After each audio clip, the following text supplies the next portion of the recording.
Hello बच्चों। आज मैं आपको कक्षा 10 स्पर्श काव्य खंड से बिहारी जी के दोहे करवाने जा रही हूँ।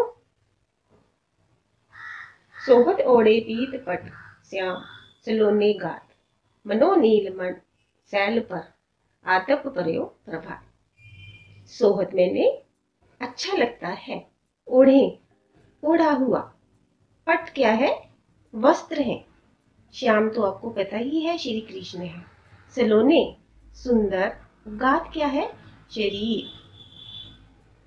तो बिहारी जी कहते हैं कि श्री कृष्ण के सुंदर सांवले शरीर पर पीले रंग के वस्त्र सुशोभित हो रहे हैं। वे ऐसे लग रहे हैं जैसे मनो नीलमण सैल पर आतप पर्यो प्रभात।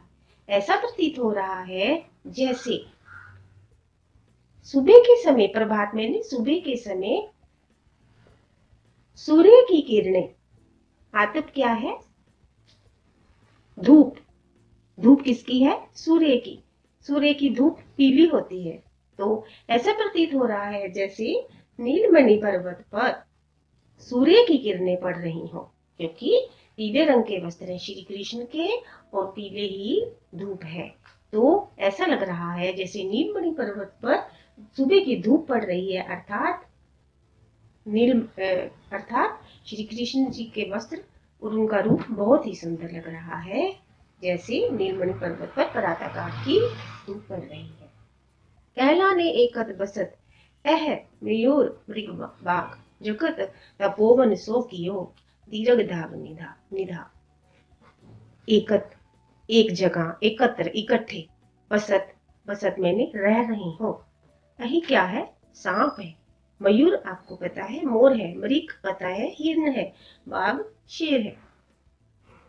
प्रस्तुत दोहे में बिहारी जी ने गर्मी की प्रचंडता का वर्णन किया है।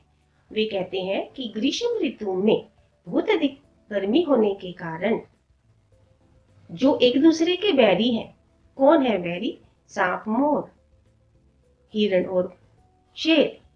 ये एक दूसरे के बैरी होने के बावजूद भी अधिक गर्मी होने के कारण एक जंगल में बैठे हैं और उन्होंने आपसी शत्रुता को भुलाकर उसको, जंगल को एक तपोवन में तब्दील कर दिया है, बदल दिया है। जंगल एक तपोवन सा महसूस हो रहा है, दिखाई दे रहा है। किस किस कारण वो ऐसा दिखाई दे रहा है? अत्यधिक गर्मी होने के कारण जो जंगल है वो तपोवन सा दिखाई दे रहा है। बतरस लालच लाल की मुरली धरी लुकाए सोह करे मोहन हंसे दैन कहे नट जाए। बतरस क्या है? बात करने का आनंद। बतरस बात करने का आनंद। लालच लालच लालच। लाल की, लाल कौन है? श्री कृष्ण। मुरली क्या है? बांसुरी। लुकाए छुपा ली है।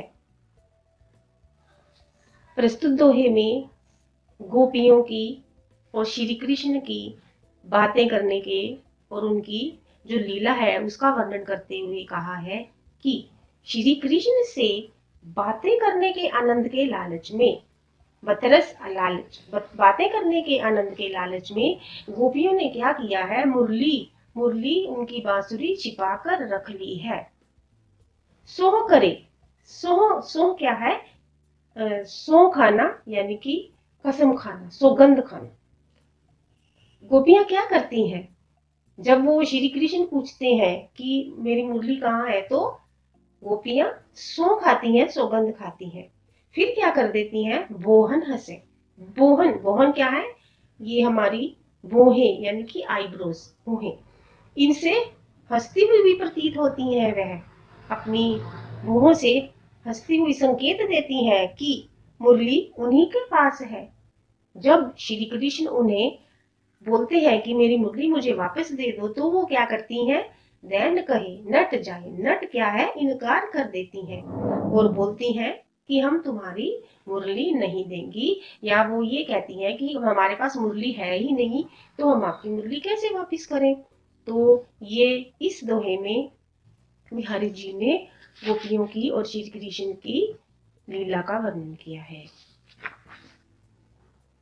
कहत नटत रिझत खीजत मिलत खिलत लजियात भरे भोन में करत है नैनो ही सब बात। कहत कहता है, नटत इनकार करता है, इनकार करती है, रिझत रिझ जाती है, खीजत खींच जाती है, लजियात लजा जाती है, शर्मा जाती है। भरे भवन में करत है, भरे भवन में, भवन क्या है? भवन, लोगों से भरा हुआ, भरे लोगों से भरे हुए भवन में करत है नैनो ही सब बात। नैनो से सब बात करते हैं। कौन? नायक और नायिका, श्री कृष्ण और उनकी राधा, उनकी नायिका।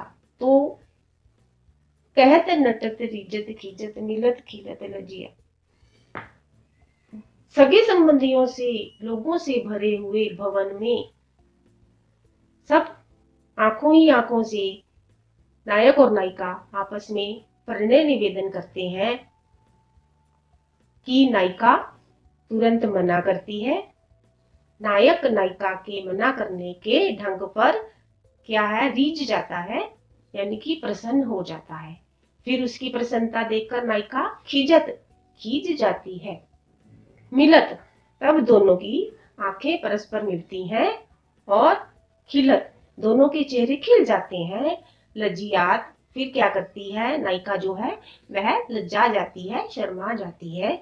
इस प्रकार अनेक सगे संबंधियों से भरे हुए भवन में भी नायक और नायिका अपनी नेत्रों के संकेत से बातें कर रहे हैं। बैठ रही अति सघन वन, बैठी सदन तन माह, देख दोपहरी जेठ की छाहो चाहत छा। बैठी है अति बहुत अधिक सघन घने वन में, बैठ सदन तन माह, भवन के अंदर प्रवेश करके, देख दोपहरी जेठ की, जेठ क्या है? गर्मी का महीना है। चाहत छाहो चाहत छा, छाया भी छाया को चाहती है। जेठ मास की भीषण गर्मी का वर्णन करते हुए कवि कहता है कि बहुत अधिक गर्मी के कारण बाहर जाने की अपेक्षा हमें अपने घर में ही रहना चाहिए। बाहर कहीं भी छाया तक दिखाई नहीं देती है और इतनी गर्मी के कारण ऐसा लगता है कि मानो छाहो चाहत छा, छाया भी छाया को ढूंढ रही है। अतः वह भी घने जंगलों में जाकर बैठ गई है। बैठ रही अति सघन वन, वो भी घने जंगलों में जाकर बैठ गई है। कौन बैठ गई है? छाया बैठ गई है। वृक्षों की छाया, घरों की छाया अपने घेरों से बाहर नहीं आ पाती है। दोपहर के, जेठ मास की गर्मी के महीने में दोपहर के समय हमें कोई छाया नजर नहीं आती है। ऐसा लगता है कि वह छाया जो है वो भी अपने छाया को ढूंढती हुई जंगलों में छुप कर बैठ गई है। कागज पर लिखत ना बनत, कहत संदेश लजात, कही है सब तेरो हियो मेरे हिय की बात। कागज लज्जाती है, शर्माती है। ये क्या है? ये है हृदय और दिल। नायिका कहती है कि जब मेरे प्रियतम मेरे से दूर चले गए हैं तो मैं उन्हें कुछ संदेश कागज पर लिखना चाहती हूँ, लेकिन कागज पर लिखने से भी वो बात नहीं बन पाती है जो मैं उन्हें बताना चाहती हूँ, अपने प्रियतम को कहना चाहती हूँ। इसलिए वह अपने प्रिय से कहती है कि मेरे दुख को तो आप ही समझ सकते हो, क्योंकि जो मेरे हृदय की बात आप ही समझ सकते हो, क्योंकि मेरे विरह में जो स्थिति आपके हृदय की है वही स्थिति मेरे हृदय की भी है। अर्थात श्री कृष्ण आप ही मेरे हृदय की, मेरे दिल की जो पीड़ा है, जो बात है उसको समझ सकते हो। कागज पर लिख कर मैं इसको बता नहीं सकती। प्रगट भये द्विराज कुल, सुबस बसे ब्रज आए, मेरे हरो कलेश सब केशव राय। प्रकट हुए। द्विजराज कौन है? ब्राह्मण या चंद्रमा के लिए लगाया गया है। सुबस अपनी इच्छा से, हरो दूर करो। केशव कौन है? केशव श्री कृष्ण है। और केशव राय कौन है? बिहारी जी के पिता का नाम है। और केशव जी श्री कृष्ण के लिए यहाँ पर लगाया गया है। कुल क्या है? परिवार है। और क्लेश कष्ट है। कवि कहते हैं कि पिता जो है वो अपनी संतान का दुख हरने वाला होता है। कवि ने भक्ति के कर्म को पहचानते हुए पिता की मनोस्थिति के अनुरूप पिता को क्या कहा है कि पिता जो है वो अपने संतान की दुख हरने वाला है। उसी प्रकार जो केशव श्री कृष्ण है वह भी हमारे दुख दूर करने वाले हैं, क्योंकि प्रकट भय द्विराज कुल सुबह बसे ब्रज आए। द्विज राजकुल में चंद्रमा के ब्राह्मण के कुल में श्री कृष्ण ने खुद ही जन्म लिया था और अपनी इच्छा से ही वो ब्रिज में बसने के लिए आए थे। तो हे श्री कृष्ण, आप मेरे कष्टों को दूर करो, क्योंकि आप सब काम करने में सक्षम हो। जपमाला छापे तिलक सरे ना एको काम, मन काचे नाचे वृथा साचे राचे राम। जपमाला क्या है? माला का जाप करने से, श्री राम राम कृष्ण कृष्ण माला का जाप करने से। छापे क्या है? राम नाम का छापा धारण करने से, तिलक लगाने से एक भी काम सरे मैंने बनता नहीं है। प्रस्तुत दोहे में कवि ने कहा है कि ऊपरी दिखावा या ढोंग आदि करने से ईश्वर जो है वो प्रसन्न नहीं होते हैं। इसलिए माला का जाप करना बनावटी भक्ति है। शरीर पर चंदन का छाप लगाना, माथे पर तिलक लगाना, ये सब बाहरी दिखावे हैं। इनसे प्रभु भक्ति नहीं मिल सकती। मन काचे नाचे वृथा साचे राचे राम। केवल कच्चे मन वाले लोगों में, अर्थात जिनके मन में प्रभु के प्रति सच्ची भावना या आस्था नहीं है, जो बाहर डंबरों में भटकते रहते हैं, उन्हें भगवान प्राप्त नहीं होते हैं। वे इन व्यर्थ के कर्मकांडों में लगे रहते हैं। कौन से व्यर्थ के कर्मकांड? माला जपना, शरीर पर चंदन लगाना, माथे पर तिलक लगाना, इन सभी बाहरी आडंबरों में भटकते रहते हैं।